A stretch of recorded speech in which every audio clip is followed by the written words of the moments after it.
Meus irmãos, a paz do Senhor, para mim é uma felicidade estar mais uma vez aqui com os irmãos, compartilhando um pouco da bendita e preciosa palavra do nosso Deus.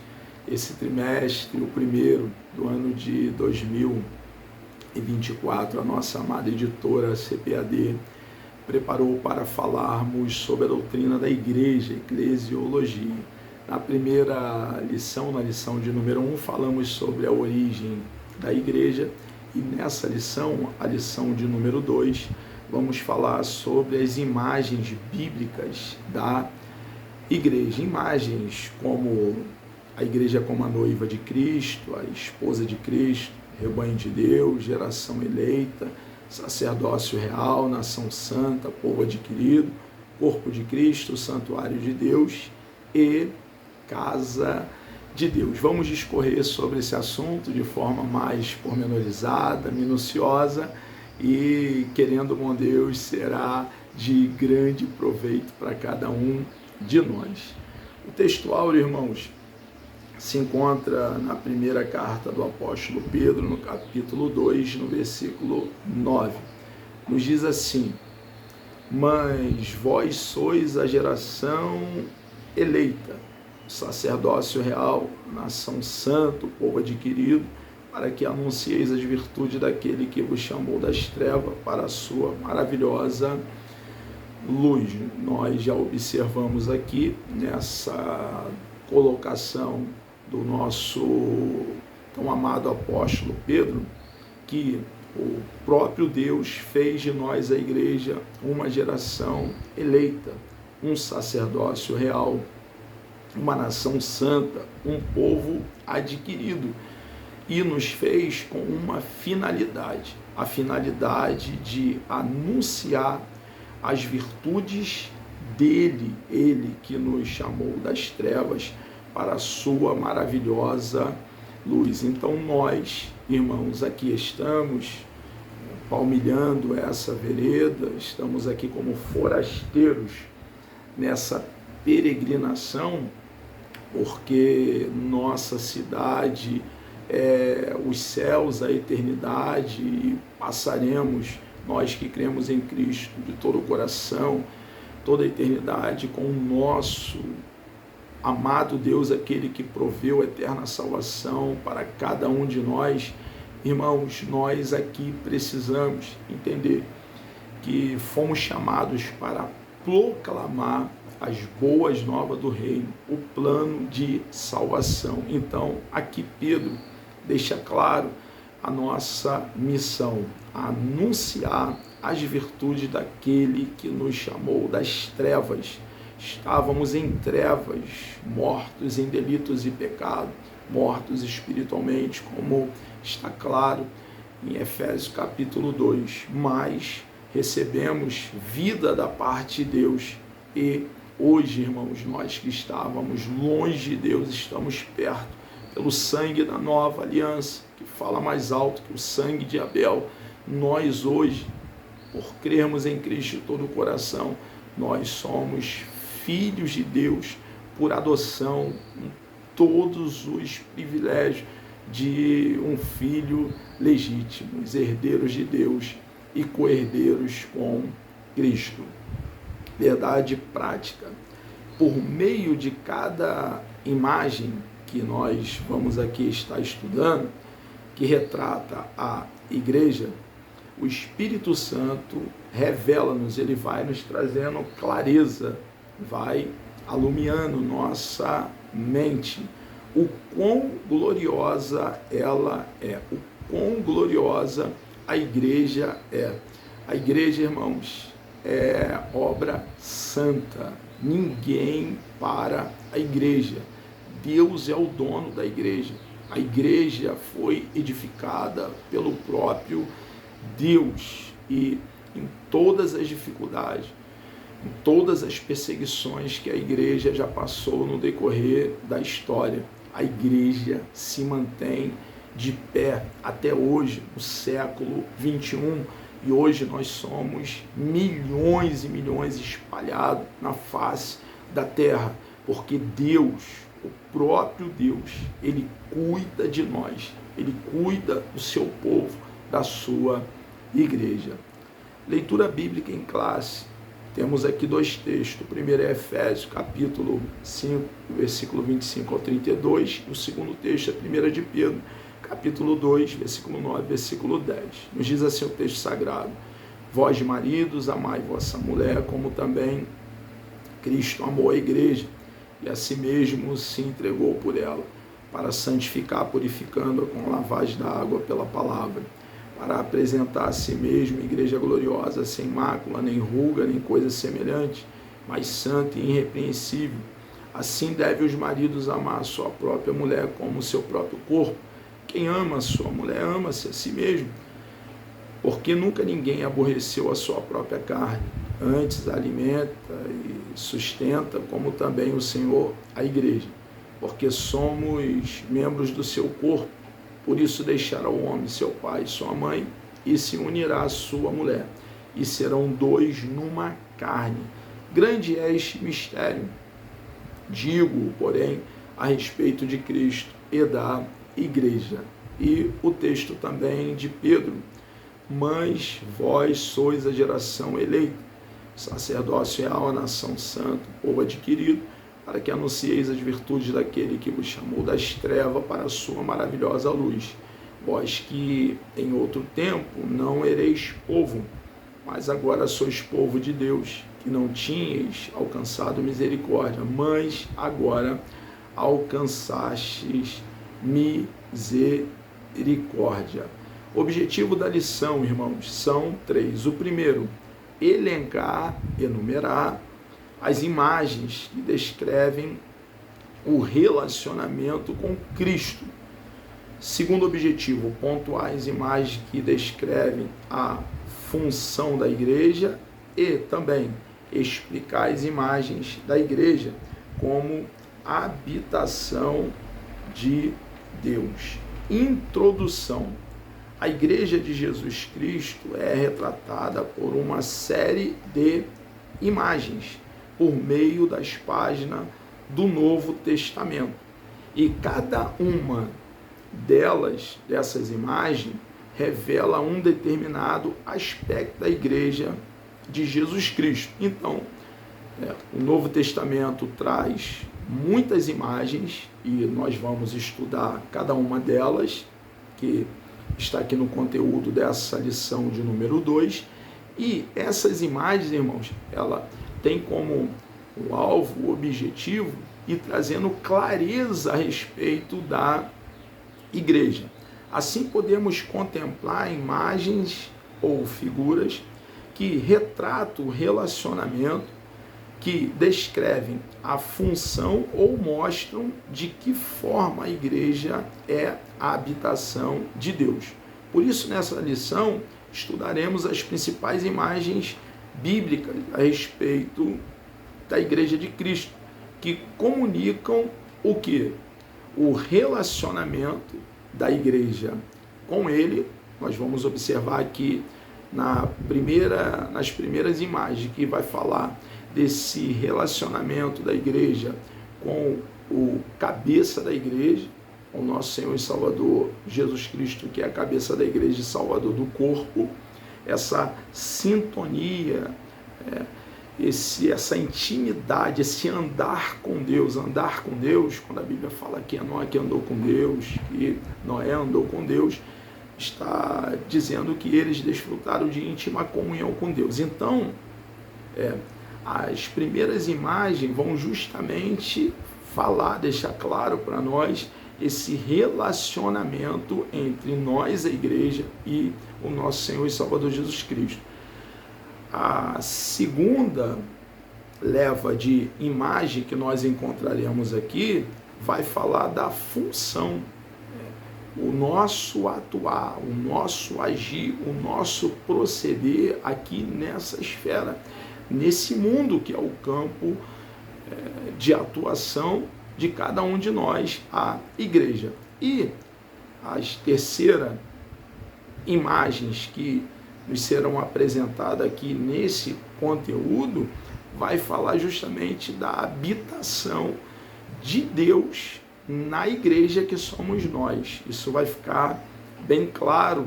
Nós aqui tomaremos doutrinas, irmãos, de extrema relevância, doutrinas consistentes, alimento genuíno e muito nutritivo. Então, essas imagens comunicam o que?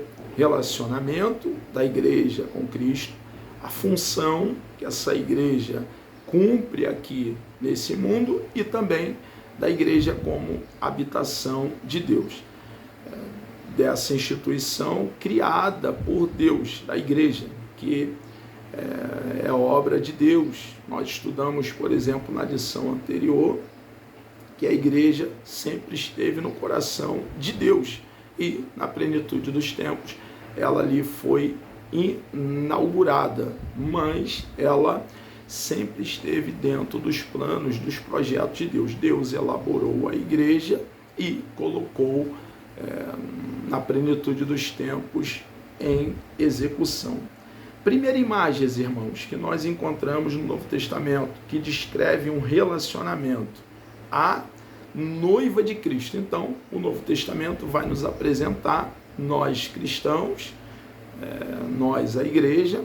Claro que quando nós falamos de igreja, o termo eclésia no Novo Testamento está fazendo alusão a gente, a conteúdo, nunca faz alusão no Novo Testamento a vergalhão, cimento, tijolo, ou lá dentro, né, naquele cenário do primeiro século, nunca faz referência a pedra ou alguma outra substância que era usada lá para construção naquela época. Sempre está fazendo referência, quando esse termo aparece no Novo Testamento, eclésia, né, da onde tiramos igreja, da onde sacamos igreja, o termo igreja, a conteúdo, a pessoas. Muitas vezes nós vemos que, devido à perseguição, fala a igreja que estava na casa de um irmão. Então, se reunia lá na casa daquele irmão. A igreja de Corinto estava reunida lá, na casa de irmãos que moravam naquela cidade. A igreja que estava na cidade de Filipos, a mesma coisa. A igreja que estava na cidade de Colosso, ou na Galácia. Então, devido à perseguição, houve um momento ali em que eles se reuniam em casa. Então nós vemos essa primeira imagem. Que imagem? A noiva de Cristo, a igreja como a noiva de Cristo. Sem dúvida alguma, a imagem da igreja como a noiva de Cristo é uma das mais belas da Escritura. Na verdade, a Bíblia usa tanto a figura da noiva como a da esposa para representar a igreja. Primeiramente, a igreja é descrita como uma virgem pura, como está em 2 Coríntios, no capítulo 11, no versículo 2. Quando a Bíblia apresenta a igreja como a noiva, e também apresenta como uma virgem pura, fica claro para nós que assim que nós formos arrebatados, arrancados com força dessa terra em um tempo que não poderá ser dividido, passaremos pelo tribunal de Cristo. Todavia, claro, né, já estaremos salvos, mas no tribunal de Cristo será avaliado as nossas obras, embora não sejamos salvos por obras, mas pela graça. A graça é favor imerecido, mediante a fé. As obras têm o seu lugar como consequência na vida daquele que foi alcançado pela graça de Deus mediante a fé. Então, o tribunal de Cristo, nossas obras em Cristo passarão por uma análise, por uma avaliação. E depois, irmãos, nós iremos para a boda do Cordeiro, que nós chamamos de boda do Cordeiro, onde ocorrerá um casamento da noiva, que é a igreja, com o seu noivo, que é o nosso Senhor e Salvador Jesus Cristo. E espera-se dessa noiva pureza, uma noiva virgem, uma noiva pura. E a responsabilidade de manter a pureza dessa noiva recai sobre nós também, que fomos chamados ao ministério para esse serviço. Eu quero ler aqui com os irmãos como Paulo trata desse assunto, a segunda carta que ele escreve à igreja que estava ali na cidade de Corinto, no capítulo 11, versículo 2. Ele diz assim: porque estou, Paulo, zeloso de vós com zelo de Deus, porque vos tenho preparado para vos apresentar como uma virgem pura a um marido, a saber, a Cristo. Observe que o apóstolo Paulo, ele deixa bem claro aqui que ele tem preparado a igreja como uma virgem pura. Para o quê? Para um encontro que essa virgem terá com o seu esposo. E não tenha dúvida, irmãos, o que o apóstolo Paulo usava para manter a pureza e livrar a igreja da corrupção. Ele manejava a palavra, irmãos.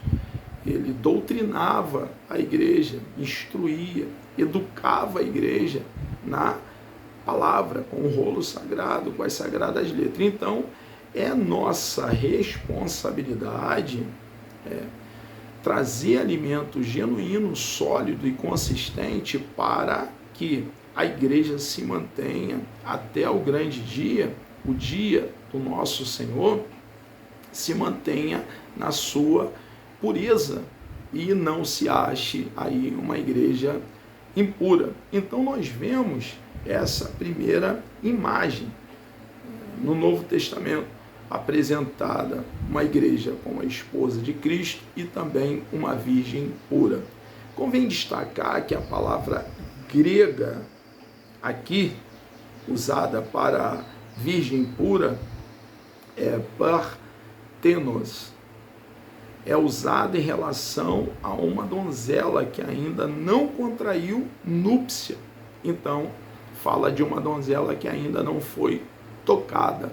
Olha, irmão, a importância que nós, cada um de nós, cristãos, devemos atentar, como é importante atentar para a nossa pureza. Isso fala, irmãos, de processo de santificação.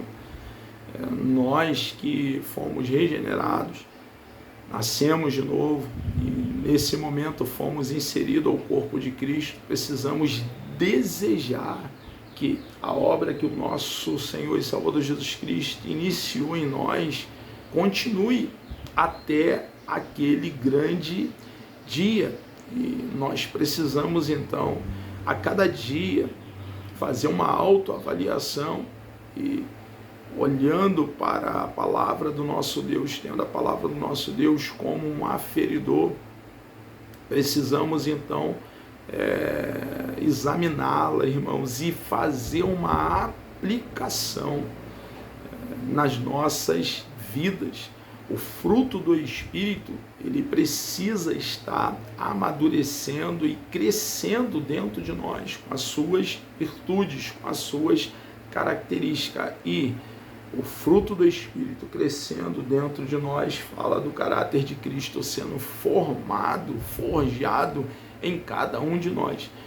Nós precisamos de manter essa pureza, essa separação. E nós que fomos chamados, como eu já fiz referência, reitero, para uma fixação, para ensinar o rebanho, precisamos, não podemos abrir mão de manejar bem a palavra do nosso Deus para que esse rebanho mantenha a sua pureza.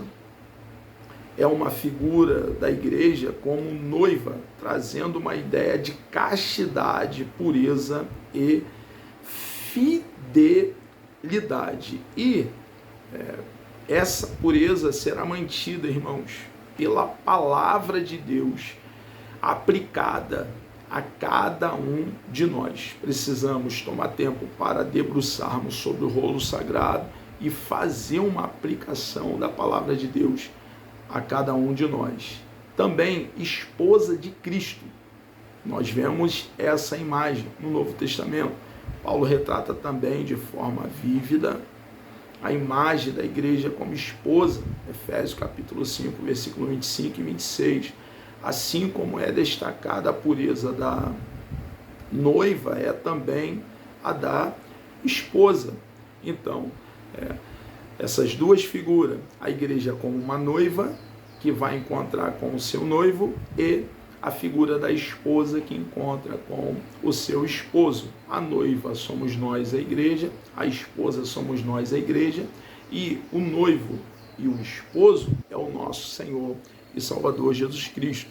Mas devemos ressaltar, salientar, que esse relacionamento de Cristo com a igreja é fundamentado no amor. Esse relacionamento, irmãos, ele não tem por base o medo, tá? 1000 vezes não. O nosso relacionamento de nós como igreja, como noiva, ou como esposa, com o nosso noivo, que é Cristo, com o nosso esposo, que é nosso Senhor e Salvador, Jesus Cristo, tem por base o amor. Cristo nos amou a igreja, e foi um amor sacrificial. Ele nos amou a tal ponto de suportar o peso da ira de Deus contra os nossos pecados.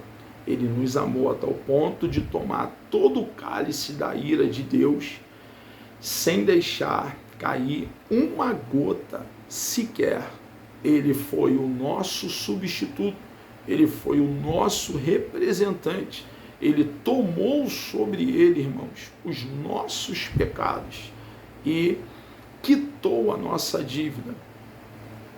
Fez expiação por nós, a dívida que tínhamos junto de Deus Pai, porque herdamos do pecado de Adão e tivemos a culpa de Adão imputada a nós.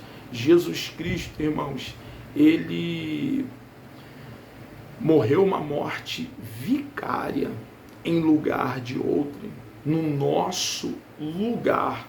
Então, a grande prova de que Jesus nos amou foi aquela cruz, o acontecimento naquela cruz. Ali, irmãos, ele recebe a paga sobre ele, toma sobre ele a paga que os nossos pecados mereciam. Então, o fundamento desse relacionamento de nós como igreja, como noiva do noivo que é Cristo, de nós como esposa, nós como igreja, do esposo que é Cristo, esse relacionamento tem por fundamento o amor.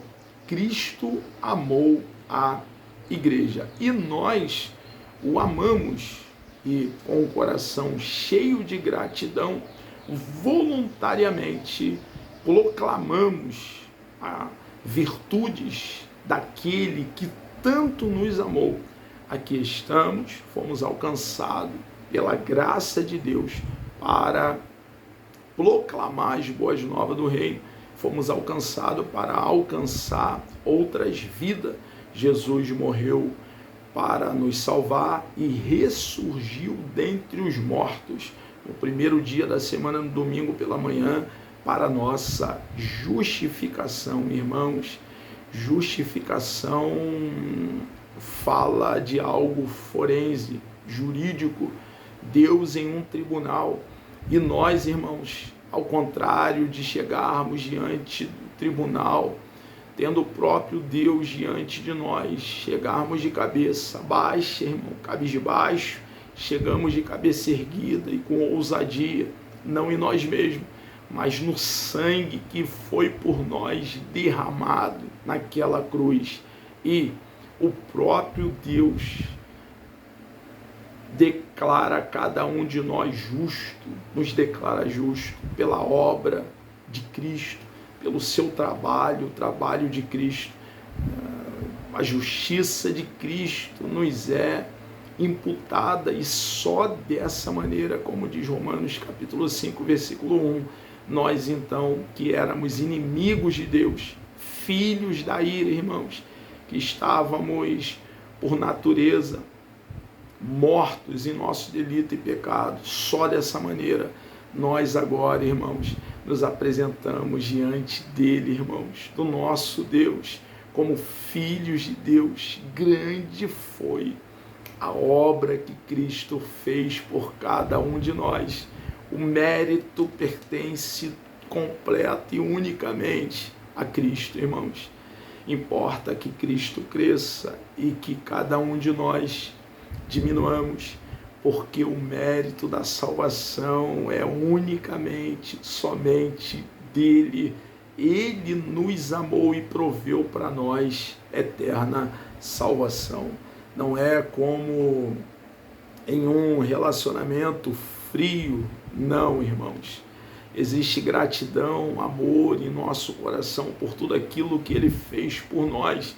Nós aqui estamos para proclamar as boas novas do reino voluntariamente, irmãos, porque o amor com que Jesus nos amou nos constrange a fazer a sua grande obra. Não é como um relacionamento frio, fundamentado apenas no dever. Não, mas retrata um relacionamento fundamentado sobretudo na realidade do amor, que se entrega e se sacrifica. Nosso Deus nos amou, o Emanuel, Deus conosco, a segunda pessoa da Santíssima Trindade, a ponto de dar a sua vida por nós. Ele se entregou por nós, ele se sacrificou por nós, e nós voluntariamente, reconhecendo que fomos arrancados do mercado de escravo qual nos encontrávamos, e um alto preço foi pago por nós. Embora você e eu, minha irmã, meu irmão, não tenhamos pago preço, porque graça, favor imerecido, recebemos o que não merecíamos da parte do nosso Deus, porque merecíamos juízo, condenação e inferno. Embora recebamos o que não merecemos, um alto preço foi pago, e não foi sangue de bode, de carneiro, de cordeiro, não, foi o precioso sangue do nosso Senhor e Salvador Jesus Cristo, o eterno Filho de Deus. Não fomos resgatados da nossa vil maneira de viver com aquilo que é corruptível, como prata, como ouro, mas fomos resgatados, irmãos, a nossa vil maneira de viver pelo precioso sangue de um cordeiro sem mancha, sem ruga, sem mácula, o Cordeirinho Santo que tira o pecado do mundo, como disse o profeta João Batista. Cristo cuida da igreja e zela por ela, porque a ama. O nosso Senhor e Salvador Jesus Cristo, ele nos comprou e ele, irmãos, tem cuidado de nós, tem zelado por nós. Quantos de nós, nossos irmãos, lá no primeiro século, naquela era cristã, foram lançados no Coliseu Romano? Quantos ali, irmãos, sofreram grande perseguição, grande afronta? Houve uma época que os cristãos adoravam em catacumbas em Roma, embaixo da cidade, em túneis subterrâneos, e ali adoravam a Deus, eram perseguidos, estavam dispersos. Mas nós, irmãos, aqui estamos como igreja, arraigado e fundamentado no nosso Senhor e Salvador Jesus Cristo. Nos mantivemos até aqui, temos nos mantido, porque aqui estamos, porque o nosso Deus, irmãos, Ele zela por nós, Ele nos defende, Ele é o paladino da sua igreja, do seu povo, Ele é o defensor corajoso do seu povo, e é por isso, irmãos, que nós aqui estamos, porque o nosso Deus, irmãos, nós podemos contar com a sua ajuda. Cristo cuida da igreja e zela por ela, porque a ama. Essa imagem de relacionamento amoroso entre Cristo e a sua igreja deve ser o parâmetro, deve ser o padrão, o princípio para o relacionamento de todos os casais cristãos, irmãos, os casais, nós que somos casados, temos a nossa própria esposa, devemos ter o padrão, referencial, parâmetro, princípio, esse relacionamento de Cristo com a sua igreja, com a sua esposa, a esposa, igreja, submissa a Cristo. As nossas esposas devem ser submissas a nós, esposo. Mas é muito tranquilo, irmão, para a nossa esposa, assim como para a igreja, se submeter a nossa esposa, cada um de nós, marido, que a amamos com um amor sacrificial, como o nosso Deus requer de nós. Um amor que, se possível for, damos a nossa vida no lugar da nossa esposa. O relacionamento deve ser o mesmo da igreja com relação a Cristo, porque Cristo amou a igreja a ponto de dar a sua vida pela sua amada igreja. Então, essa imagem de relacionamento amoroso entre Cristo e a sua igreja deve ser a base, parâmetro, princípio, padrão para o relacionamento de todos os casais cristãos. Então, essa união, irmãos, de nós com a nossa própria esposa deve ser até que a morte nos separe, e devemos amar a nossa esposa como Cristo amou a sua própria igreja. Também encontramos dentro da imagem sobre relacionamento a imagem de rebanho de Deus. Falamos aqui sobre a imagem da igreja como a noiva de Cristo, também como a esposa de Cristo, e agora vamos aqui ponderar um pouco sobre a igreja como rebanho de Deus. Quando reuniu os presbíteros da cidade de Éfeso, o apóstolo Paulo os exortou. Eu quero ler com os irmãos Atos dos Apóstolos, esse livro escrito pelo médico Lucas, companheiro do apóstolo Paulo em muitas das suas viagens missionárias, o capítulo 20, e eu quero ler aqui a partir do versículo 28, quando ele fala sobre a igreja, falando ali para os líderes que estavam ali na cidade de Éfeso. Olhai, pois, por vós e por todo o rebanho, por toda a igreja, sobre que o Espírito Santo vos constituiu bispo para apacentardes a igreja de Deus, que ele resgatou com o seu próprio sangue.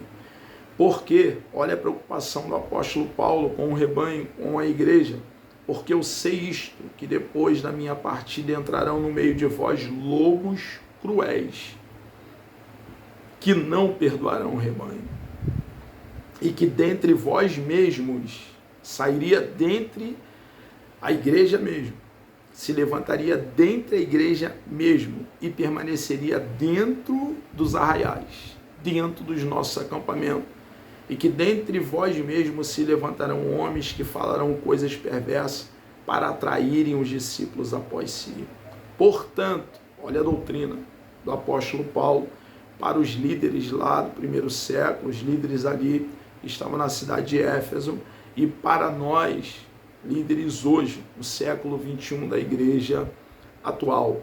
Portanto, vigiai, lembrando-vos de que durante 3 anos não cessei noite e dia de admoestar com lágrimas a cada um de vós. Então vemos aqui no texto que acabamos de ler essa imagem da igreja como um rebanho de Deus. Aqui a igreja é retratada como um rebanho de Deus. É uma metáfora. Então, pegamos aí as características da imagem e aplicamos à igreja. A igreja como rebanho de Deus. É uma metáfora que ilustra a relação existente entre a ovelha e o pastor. Todo esse cuidado que lá naquela ocasião, né, Israel era uma nação pastoril, o pastor tinha com a ovelha requeria muitos cuidados. O nosso Deus, como nosso pastor, ele também cuida, irmãos, de cada um de nós. Se você está passando, minha irmã, meu irmão, um momento em que você não vê luz no fim do túnel, a impressão que você tem, estou falando para cristão, para a igreja, e nós não estamos isentos de dificuldade, de problema, e a impressão que você tem é que está em um beco sem saída. Nunca esqueça, irmãos, que nós, a igreja, que cremos em Cristo de todo o coração, somos o rebanho de Deus. Nós temos um pastor e ele se importa com cada um de nós. Ele se importa com você. Ele nos corrige, ele nos disciplina, ele nos prova, mas ele nos abençoa em todas as áreas da nossa vida. Algumas vezes vamos nos encontrar no epicentro do furacão, mas o nosso Deus, irmãos, ele nunca nos deixa só. O nosso Deus nunca nos decepciona. Devemos colocar todas as nossas expectativas sobre o nosso Deus, o nosso pastor. E ele, irmãos, é um Deus que podemos contar com ele. Esse Deus bendito e precioso que está conosco, irmãos, principalmente no momento de maior dificuldade que estejamos passando. Então, é uma metáfora que ilustra a relação existente entre a ovelha e o pastor. Paulo deixa claro que esse rebanho custou um alto preço, como já fizemos alusão. O sangue de Jesus Cristo. Embora, reitero, para uma fixação, você e eu, minha irmã, meu irmão, nós como igreja, não tenhamos pago nenhum preço, porque a salvação é um presente de Deus. Para nós que cremos em Cristo de todo o coração, um alto preço foi pago.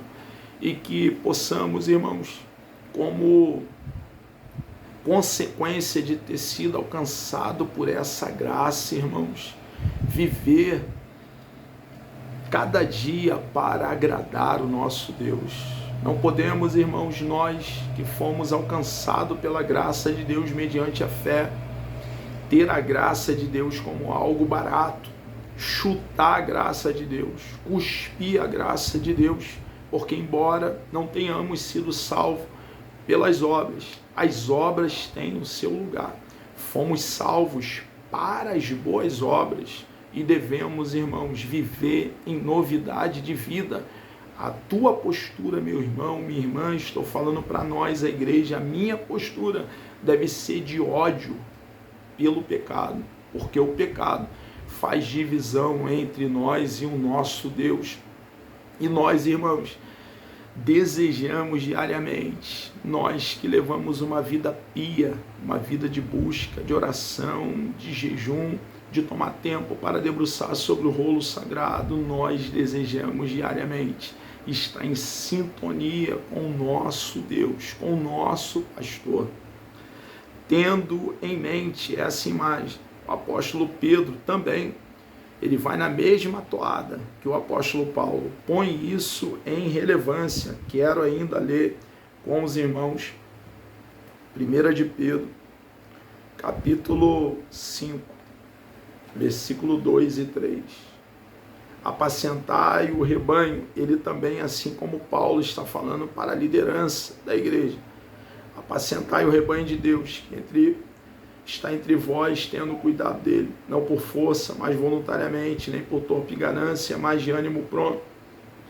nem como tendo domínio sobre a herança de Deus, mas servindo de exemplo ao rebanho. As palavras de Pedro devem servir de parâmetro, de padrão, princípio também, para todo pastor que cuida do rebanho de Deus. Precisamos, irmãos, defender o rebanho, alimentar o rebanho com alimento nutritivo. Aqui tem vitamina de A a Z para manter a igreja, o rebanho, saudável, bem nutrido, para que o rebanho não sofra de inanição. Na verdade, ele mostra o que o pastor não pode fazer no seu trato com a igreja, pois ele deve ser um modelo para o rebanho de Deus. Imagens como a noiva de Cristo, a esposa de Cristo e o rebanho de Deus, como acabamos aqui de tratar no primeiro tópico, descreve o relacionamento da igreja com Cristo. Então, essas imagens falam do relacionamento de Cristo com a sua igreja. Vamos agora às imagens que descrevem a função, fala do nosso trabalhar, do nosso agir para o nosso Deus. Nós que desfrutamos de intimidade, comunhão, relacionamento com o nosso Deus, devemos voluntariamente servi-lo, fazer a obra do nosso Deus. Deus tem disponibilizado as ferramentas para que façamos a sua obra. E, meu irmão, com o coração cheio de gratidão, precisamos, cada um de nós, cumprir a nossa missão. Imagem que descreve função: geração eleita, sacerdócio real, nação santa e povo adquirido. Assim como havia um povo de Deus debaixo do antigo pacto, Êxodo capítulo 19, versículo 5, versículo 6, Isaías 43, versículo 3, esse povo fala dos descendentes de Abraão, de Isaac e de Jacó, fala dos israelitas, da nação de Israel, assim como havia um povo de Deus debaixo do antigo pacto. Da mesma forma, Deus possui um povo debaixo do novo pacto. 1 de Pedro, capítulo 2, versículo 9. Hoje, o povo de Deus é a igreja, formada por pessoas de várias nacionalidades que creem em Cristo de todo o coração e se arrependeram depois de entender a mensagem do Evangelho. Nasceram de novo, foram inseridos ao corpo de Cristo e estão no processo de santificação. A igreja de Cristo, irmãos, em Cristo, nós hoje, irmãos, pessoas de várias nacionalidades, de vários posicionamentos financeiro, vida abastada, ricos, classe média, pobre, pessoas cultas, pessoas que não são tão cultas, os pardos, os brancos, os negros, irmãos, todos nós, irmãos, quando cremos em Cristo de todo o coração, somos inseridos ao corpo de Cristo e somos irmãos, somos igreja, irmãos. Essa verdade mexia com o amado John Stott, ele deixa isso claro em uma das suas obras e deve também mexer conosco, irmãos. Que coisa tremenda, o que se consegue através de nosso Senhor e Salvador Jesus Cristo. Deus, irmãos, Ele está formando um povo dentre todos os moradores da face da terra. Um povo, e esse povo é o povo de Deus, formado por aqueles que creem em Cristo de todo o coração e ao ouvir a preciosa mensagem do Evangelho, ao contrário de resistir à graça de Deus, vem para Ele e vive em novidade de vida. Esse povo, irmãos, que está debaixo de um novo pacto, somos nós, a igreja. Então ele vai tratar aqui sobre nós como geração eleita. A palavra grega genos, traduzida aqui como geração, também possui o sentido de raça. O Novo Testamento mostra que em Cristo, o que acabamos de falar, tanto judeus quanto gentios, tanto judeus como aqueles que não são judeus, fazem parte de uma só geração ou raça por causa do que eles têm em comum. O que eles têm em comum, meus irmãos, creem em Cristo de todo o coração, foram regenerados, nasceram de novo, estão em um processo de santificação, foram inseridos ao corpo de Cristo quando creram, foram justificados, foram declarados justos, tiveram a justiça de Cristo imputada. Temos essas verdades, essas doutrinas genuínas em comum.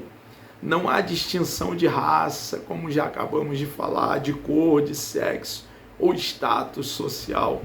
Em Cristo todos formam a geração eleita. E esse povo, a geração eleita, ainda não está completo. E esse é o motivo de que somos convocados. Você, minha irmã, você, meu irmão, nós, a igreja, somos convocados, irmãos, nós que fomos chamados das trevas para a sua maravilhosa luz, a luz de Deus. Somos convocados a anunciar o plano de salvação, pregar o rolo sagrado, as sagradas letras, irmãos, para que vidas que hoje estão lá fora, perdidas, sem Deus, sem paz, sem salvação, assim como nós também um dia tivemos, possam vir e fazer parte da geração eleita. Mas também encontramos mais uma imagem, sacerdócio real. Em sua primeira carta, o apóstolo Pedro descreve os crentes que formam a igreja de Cristo como os que exercem um sacerdócio real. Essa imagem vem do Antigo Testamento, é uma imagem bem conhecida de todos nós, né? O sistema sacerdotal levítico. Na Antiga Aliança, Deus escolheu uma família, a família de Arão, para oficiar como sacerdote. Da mesma forma, ele fez na Nova Aliança. No Antigo Testamento, ele escolhe Arão e, dentre a descendência de Arão, entre um dos seus filhos, escolhe ali a tribo, seus filhos que deu origem ali, a tribo de Levi. E Levi, os sacerdotes deveriam ser da linhagem, melhor dizendo, da linhagem de Levi. Nem todo levita era sacerdote, mas todo sacerdote deveria ser da linhagem de Levi. E esse sacerdote, somente ele podia oficiar diante de Deus, representando o povo. O sumo sacerdote, por exemplo, somente ele, uma vez no ano, no dia do Yom Kippur, no dia da expiação, poderia adentrar, não sem sangue, poderia adentrar até o Santo dos Santos, depois de ter derramado sangue de um animal inocente por ele mesmo, fazendo uma cobertura dos seus pecados. Ele então atravessava o véu e, chegando no lugar santíssimo, ou no Santo dos Santos, aspergiu o sangue de um outro animal também inocente no lugar do povo culpado. Aspergia ali no propiciatório, que era a tampa da arca do concerto, onde em dado momento havia ali a botija com maná, a vara de Arão que floresceu e as 2 tábuas da lei. Isso era feito somente pelo sumo sacerdote uma vez no ano. Hoje, irmãos, debaixo do novo pacto, nós temos a doutrina do sacerdócio universal de todo cristão. Os nossos líderes são sacerdotes? Também são. Mas todo cristão, por mais novo convertido que seja, todos somos sacerdotes. Não no sentido de imolar um inocente para dar vida no lugar do culpado. Um animal inocente sangrando no lugar do culpado. Não nesse sentido, porque tudo isso, esse cerimonialismo, se cumpriu em Cristo, apontava para Cristo. Cristo foi o cumprimento, a realidade dessas sombras que aconteciam, o sangrar de animal, por isso que o animal precisava ser sem mancha, sem ruga, sem mácula, perfeito, porque apontava para o perfeito Cordeiro de Deus, que sangrou lá naquela cruz, no Gólgota, lugar da caveira, naquele Calvário. Então, todo esse cerimonialismo chegou ao fim, caducou, tornou-se obsoleto, porque Jesus, o Cordeiro de Deus, deu a sua vida uma vez para sempre, de forma cabal, completa, sem que haja necessidade que se faça novamente. Mas hoje nós somos sacerdotes, sim, em que sentido, irmãos? Todos nós cristãos, através do único mediador, que é o nosso Senhor e Salvador Jesus Cristo. É o único mediador, não há outro. Ele é o sumo sacerdote, segundo a ordem de Melquisedeque, exerce um sacerdote duradouro, contínuo e para sempre. Mediante, irmãos, o nosso único mediador, arraigado e fundamentado nele, nós temos acesso imediato à sala do trono, ao santo dos santos, ao lugar santíssimo, irmãos. Então, nesse sentido, nós, todos nós, somos sacerdotes de Deus, no sentido, irmãos, de não precisarmos de um dia no ano, mas em todo momento nós termos acesso imediato aos santos dos santos. E dentro desse contexto também, nós, irmãos, pela união de nós como corpo de Cristo, tendo Ele como o cabeça e sendo algo orgânico, vivo, o sangue que corre no cérebro, na cabeça, passa pelos nossos braços, nossas pernas, e corre todos os órgãos internos, fala de algo orgânico, vivo, e devido ter essa união do corpo que é a igreja com o cabeça que é Cristo, nós hoje estamos com Ele nas regiões celestiais, irmãos. Nós, como igreja, estamos lá na eternidade, no sentido espiritual, agora, nesse exato momento. Então, todos nós, irmãos, a doutrina do sacerdócio universal de todo cristão, nós temos acesso imediato à fonte, que é o nosso Deus. Eu tenho apontado para essa fonte, assim como eu vou direto à fonte, por intermédio do nosso Senhor e Salvador Jesus Cristo. Você, minha irmã, meu irmão, você tem acesso livre. O véu se rasgou de alto a baixo, quando Jesus, o nosso Emanuel, o Deus conosco, disse: está consumado. E temos hoje acesso, irmãos, à sala do trono. Contudo, na antiga aliança, Deus escolheu uma família de Arão para oficiar como sacerdote, da mesma forma Ele fez na nova aliança também.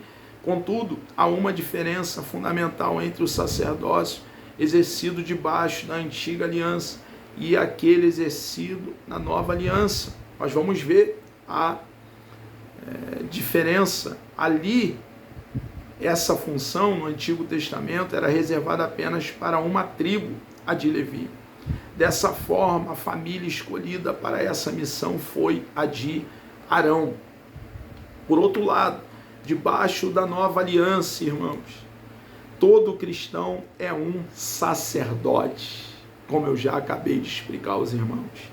Agora, todo cristão tem o privilégio de queimar o incenso também, atrelado ao acesso imediato que eu acabei de falar. Todos nós também, irmãos, podemos exercer e devemos queimar o incenso. O que fala isso? Fala de vida pia, vida de oração, de entrega, de dedicação, de jejum, de busca.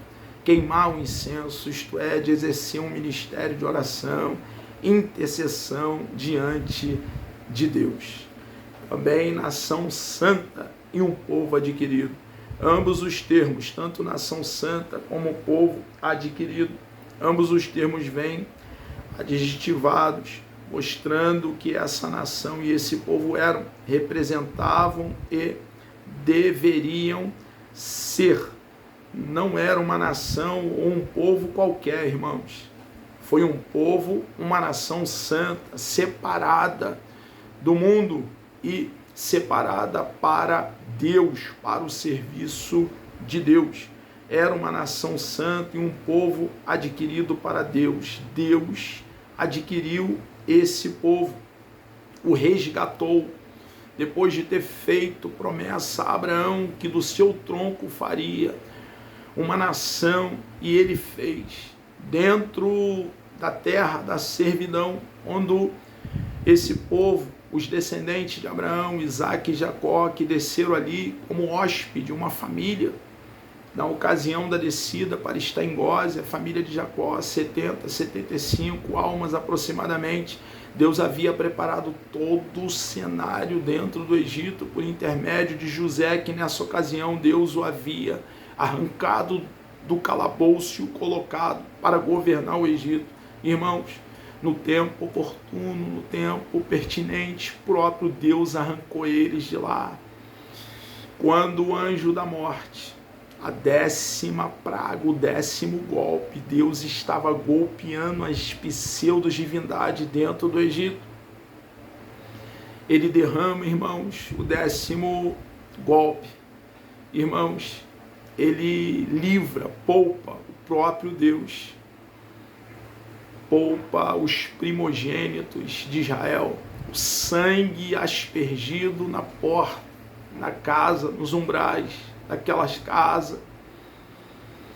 Os primogênitos foram ali, naquele momento, preservados por Deus. Deus guardou-os e naquele momento Deus santificou os primogênitos de Israel. Esse povo foi resgatado por Deus com mão forte, braços estendidos, juízo grande, de dentro da casa da servidão. Deus fez isso, irmãos. Era uma nação santa e um povo adquirido para Ele. O mesmo que Deus fez conosco, irmãos. Ele, o próprio Deus, o mérito, a honra é toda dele.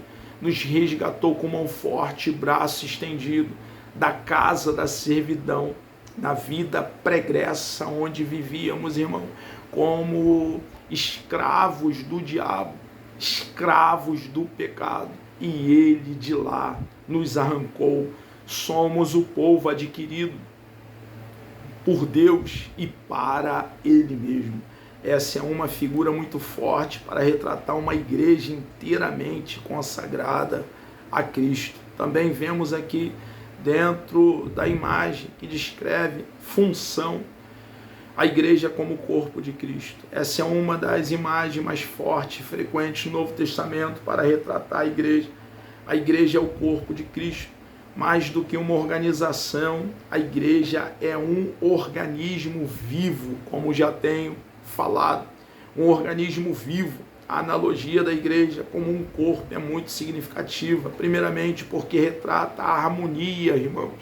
Existe uma harmonia no corpo humano todos os órgãos, irmãos, diferente, mas trabalhando em comum acordo para um bem comum, para que esse corpo permaneça saudável. Cada órgão com a sua função diferente, cumprindo o seu papel.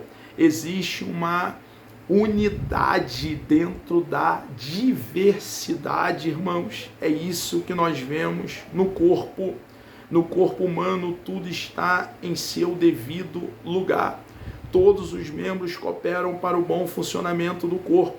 Logo, nenhum membro faz menos parte do corpo que os demais. Todos, irmãos, membros, sejam eles quais forem, fazem parte do corpo. Todos são necessários, importantes. Se para um rim, todo o corpo sofre. Se um coração começa a danificar, todo o corpo sofre. Se um pulmão começa a dar problema, todo o corpo sofre.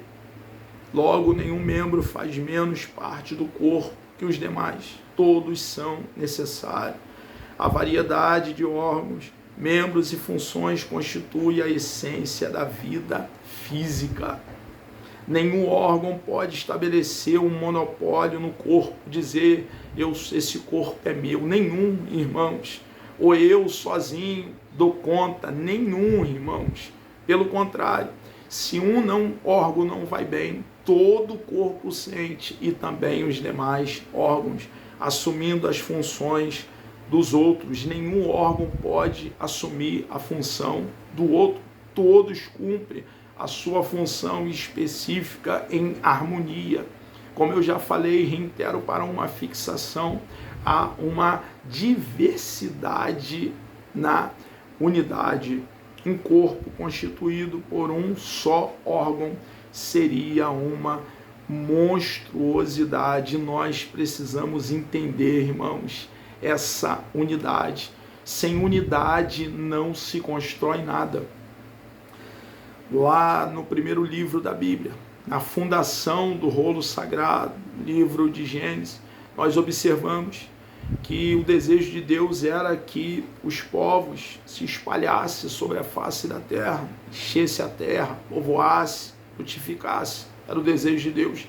E lá estava um povo ali, seres humanos, encabeçado por um homem terrível chamado Nimrod. E eles estavam ali edificando em um só lugar uma torre, que é chamada de Torre de Babel.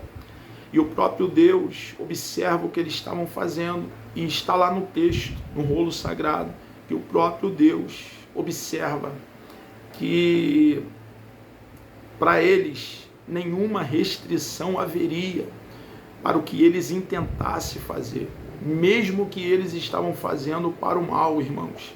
Nenhuma restrição haveria, ninguém podia pará-los. Por quê? Porque eles, a despeito de estar fazendo o mal, desobedecendo a Deus, eles estavam unidos em um só propósito, todos puxando para o mesmo lado. Então, Deus confunde o dialeto deles, irmãos.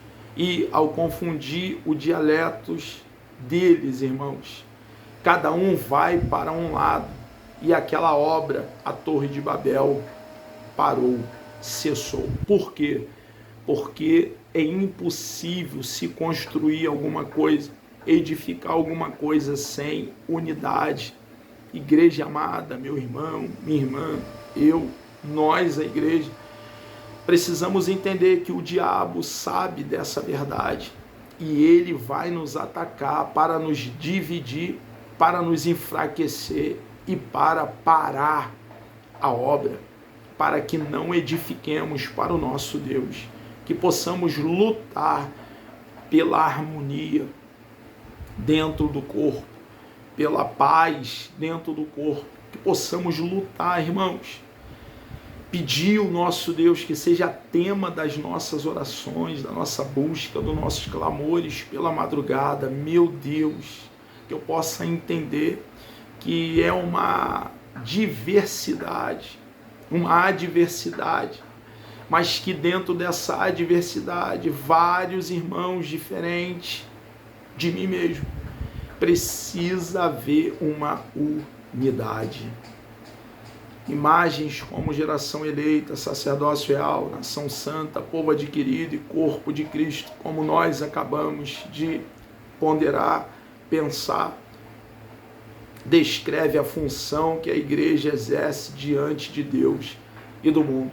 Essa unidade entre nós, irmãos, vai fazer com que os de fora do nosso arraial tome conhecimento que o nosso Jesus foi enviado por Deus Pai e vai reconhecer a grande obra que Ele fez por nós. Imagens que descrevem a habitação, santuário de Deus. Muito embora seja comum identificar a igreja a partir de sua estrutura arquitetônica, não é isso que a Bíblia identifica como sendo uma igreja. Embora, irmãos, algumas vezes nós falamos do edifício, da nave, do templo como igreja, e não é errado dizer eu vou para a igreja, daqui a pouco eu vou à igreja, eu estou retornando da igreja, não é errado. Porém, precisamos entender que toda vez que a palavra aparece no Novo Testamento, o termo eclésia faz alusão a conteúdo, a gente, pessoas, dentro do edifício ou dentro de casas, para que fique mais tranquilo, mais claro biblicamente. Pessoas reunidas dentro de casa, a igreja que estava na cidade de Corinto, pessoas que estavam na cidade de Corinto, pessoas que criam em Cristo de todo o coração. Ela é o templo do Espírito Santo. Deus habita dentro de cada um de nós, irmãos. Nós somos templo, morada, casa, tabernáculo, somos santuários de Deus. A terceira pessoa habita dentro de nós. Jesus habita dentro de nós e Deus Pai habita dentro de nós. Somos templo do Espírito Santo. Nós podemos falar, ora vem Espírito Santo, no sentido de mais dele, mais da sua plenitude, da sua totalidade, do seu derramar, do seu poder, da sua unção, mas no sentido de que ele está fora e precisa adentrar, 1000 vezes não, porque ele não nos visita, ele reside dentro de nós, dentro de cada um de nós. A igreja é templo do Espírito Santo. A igreja é retratada como sendo um santuário, a habitação de Deus. Individualmente, cada crente é um templo do Espírito Santo. 1 Coríntios capítulo 6, versículo 19. Mas na sua forma corporativa, a igreja é retratada como sendo o santuário de Deus. Isso também significa que Deus habita a igreja. Ele habita dentro de nós. E habita também dentro do templo, irmãos. Também. Quando Paulo lá estava no Areópago, e ele usa essa expressão, Deus não habita em templos feitos por mão humana, o contexto deixa bem claro que ele está dizendo que Deus não pode ser limitado a um espaço físico. Deus não pode ser confinado a um espaço físico, como aqueles deuses que havia lá dentro do Areópago. Nesse sentido, ele falou que Deus não habita em templos feitos por mãos humanas. Deus não pode ser confinado a um espaço físico ou limitado a um espaço físico. Deus é onipresente, irmãos. A onipresença de Deus não fala em vários pedacinhos de Deus espalhados em todos os lugares. Não, 1000 vezes não. Fala de Deus completo. Deus completo. Em todos os lugares ao mesmo tempo. Nenhum inferno está livre da sua presença. Deus está lá através do seu juízo, da sua indignação, da sua ira lá dentro, também do inferno. Ela é seu templo, a igreja. Nesse aspecto, o apóstolo Paulo alerta sobre o perigo que há em se profanar o santuário de Deus. Irmãos, nós precisamos cuidar do santuário de Deus que somos nós. Cuidar da nossa higiene pessoal, cuidar da nossa saúde, procurar o recurso que há na medicina. Nós tivemos um médico, um grande homem de Deus, que foi o Dr. Lucas, que escreveu o livro que tem o nome dele, o Evangelho segundo escreveu Lucas, e também o livro de Atos dos Apóstolos, livro histórico. Irmãos, nós precisamos fazer um check-up geral de tempo em tempo. Precisamos cuidar da nossa alimentação, ter cuidado com alimentos danosos, deletérios, nocivos. Precisamos, irmãos, também, junto, atrelado a essa doutrina, essa verdade que eu tenho elencado, junto com os irmãos, aprendido junto, irmãos, buscar em Deus, viver em santidade, em separação para o nosso Deus. A palavra santo não significa perfeito, significa separado. Nós somos pecadores, somos falhos, mas precisamos fazer uma entrega completa da nossa vida ao nosso Deus. Esse Deus que tanto, irmãos, fez por cada um de nós. Então precisamos, irmãos, cuidar do santuário de Deus que somos nós e não profaná-lo. Também casa de Deus, a imagem de casa de Deus, imagem que descreve a habitação, a igreja é descrita como sendo a casa de Deus. 1 Timóteo capítulo 3, versículo 15. Esse conceito da igreja como sendo a casa de Deus é derivado do Antigo Testamento, em que o povo de Deus é retratado como a casa ou família de Deus.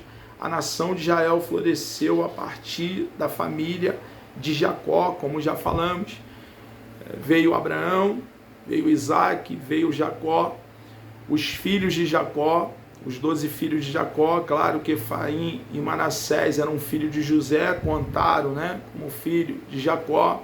Os 12 clãs, derivado aí dos filhos de Jacó, as 12 tribos, o grande povo de Israel, e lá no Sinai com leis e regulamentos, com norma, a grande nação de Israel. Isso nos faz ver a importância da igreja como uma instituição social também. Nós vivemos, irmãos, como igreja coletivamente. Não há base, irmãos, para nós como igreja, você, minha irmã, meu irmão, eu, nós, a igreja, vivermos como um eremita no cume do outeiro, 1000 vezes não. É claro que nós temos, irmãos, que tomar tempo no lugar secreto da doce oração, mas nós precisamos, irmãos, nos envolver na sociedade para pregar as boas novas do reino, irmãos, para os moradores da face da terra que estão perdidos, para que o Espírito Santo os convença do juízo, da justiça e do pecado, e eles possam vir para o nosso amado Deus. Na base da sociedade está a família. A sociedade é formada por família, irmãos. Por isso, o diabo, nosso adversário, ataca tanto as famílias, porque uma família doentia, corrompida, deformada, teremos uma sociedade doentia, deformada, corrompida, porque a sociedade é formada por família. Uma igreja forte é formada por famílias igualmente fortes. Também, irmãos, para que tenhamos uma igreja saudável, nós precisamos manter a nossa família saudável. A nossa casa é a primeira igreja, irmãos. Precisamos manter o culto doméstico, ler o rolo sagrado com a nossa esposa, com os nossos filhos. Nós não podemos abrir mão de princípios bíblicos, irmãos, que vai manter a saúde da igreja. O inverso também é verdade. Famílias fracas tornam-se igrejas fracas. E é claro que nem tudo é o diabo, mas o diabo também quer que não repreendamos. E não podemos, irmão, resvalar para o outro extremo. Um extremo é dizer que tudo é o diabo, até a nossa falta de cautela, falta de prudência. Mas o outro extremo é negar a atuação dele. E é tudo o que ele quer, porque se negarmos a atuação do nosso adversário, adversário da nossa alma, ele não será repreendido, irmãos, em nome de Jesus. Então, ele ataca as famílias para atingir a igreja. Quando se quer atingir um edifício, irmãos, não coloca dinamite no cume do edifício. Para derribar um edifício, coloca-se dinamite na fundação do edifício. E uma vez atingindo a fundação do edifício, derriba todo o edifício. O adversário ataca a base da sociedade, que são as famílias. Ataca a base da igreja também, que são as famílias, nossas famílias. Então nós precisamos cuidar das nossas famílias. Como eu já falei, tomando tempo para debruçar sobre o rolo sagrado, oração, jejum e busca e comunhão com os nossos irmãos. Por trás de muitos problemas sociais está a desestruturação familiar, o que acabamos de falar. A recomendação de Paulo em 1 Timóteo revela que a igreja se orienta por um padrão moral que deve nortear seu comportamento na sociedade. Nós precisamos, irmãos, para viver o padrão moral exigido pelo nosso Deus para nós como igreja, buscar no Espírito de Deus viver a verdade do Evangelho. E só dessa maneira, como consequência de viver a verdade do Evangelho, manteremos um padrão à altura da nossa vocação. O privilégio de ser igreja, à luz do que estudamos, irmãos, acabamos de estudar, à luz do que estudamos nesta lição, podemos fazer algumas considerações. Primeiro, a Igreja de Cristo é uma instituição formada por salvos, que se relacionam com Deus, que têm intimidade com Deus, comunhão com Deus, relacionamento com Deus, que andam com Deus como Enoque andou com Deus, como Noé andou com Deus. Eles desfrutaram de íntima comunhão com Deus e por isso eles fazem parte do seu rebanho. Não é como um clube que nós nos associamos, não. Nós ingressamos, somos inseridos na igreja por intermédio do novo nascimento. Segundo, a Igreja de Cristo é uma instituição formada de salvos que exerce uma função sacerdotal, como já mencionamos anteriormente, diante de Deus, perante o mundo. Nós, irmãos, como sacerdote de Deus, dentro do contexto que já mencionamos, nós intercedemos pelo mundo, irmãos. Olhamos para a humanidade, fora dos nossos arraiais, com o olhar que Deus os enxerga. E desejosos, irmãos, de que eles venham para Cristo fazer parte da família de Deus. E finalmente a Igreja de Cristo é uma instituição em que Deus habita e vive. Deus habita em nós e vive em nós. É um privilégio fazer parte da Igreja de Cristo. Imagens como o Santuário de Deus, Casa de Deus, que nós acabamos de meditar, pensar, estudar, descreve a igreja como a habitação de Deus. Conclusão. Nesta lição aprendemos através de imagens bíblicas o que a igreja é e que importância ela tem. São figuras que nos ajudam a compreender a igreja tanto em seu aspecto institucional como funcional. Assim, essas imagens ajudam o crente a descobrir qual o seu lugar na igreja, corpo de Cristo. Dessa forma, ele pode melhor cooperar para o perfeito funcionamento da igreja local. Chegamos ao fim aqui de mais uma pré-aula. Meus irmãos, que Deus vos abençoe, Que bênção estarmos aqui juntos mais uma vez. Querendo o bom Deus, Ele me dando vida até lá. Na próxima pré-aula, a lição de número 3, falaremos sobre a natureza da igreja. Oremos. Deus amado, nós louvamos o Teu nome, engrandecemos a Tua pessoa bendita, meu Senhor amado. Obrigado, ó Pai, por esse momento.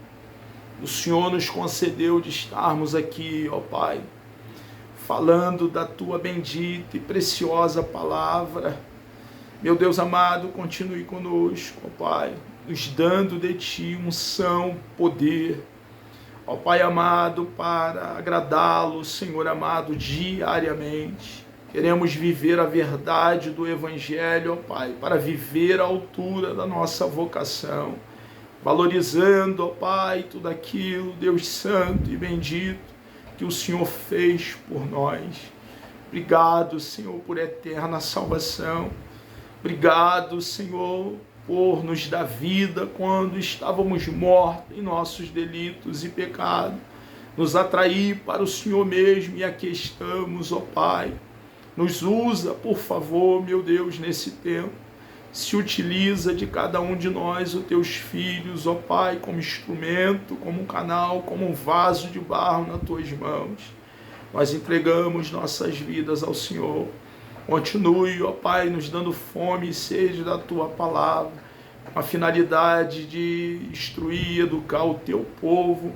Assim nós oramos, ó Pai, e lhe agradecemos, em nome de Jesus.